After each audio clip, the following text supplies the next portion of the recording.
আসসালামু আলাইকুম। জীবনটা আরো অনেক এগিয়ে যেতে পারে যদি তুমি তোমার সব কাজের ব্যাখ্যা দেওয়া বন্ধ করে কাজে বেশি মনোযোগ দাও। সবকিছু ব্যাখ্যা করা উচিত না, কারণ মানুষ এই ব্যাখ্যাই শুনতে চায় যা সে বুঝে।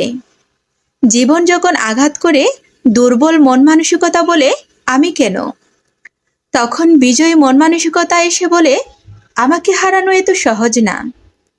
হ্যাঁ, একজন ভালো মানুষ হও, কিন্তু অবশ্যই সেটা প্রমাণ করার জন্য নিজের সময় নষ্ট করো না। নিজের উপর আস্থা রাখুন, আমি পারবই। কথাটি দিনে 10 বার বলুন, দেখবেন হালকা লাগছে। মানুষকে তার ভুলের উপর ভিত্তি করে যাচাই করো না, সে ভুল কিভাবে শুধরায় তার উপর যাচাই করো। একটি ভুল তুমি কেন আমাকে ঘৃণা করো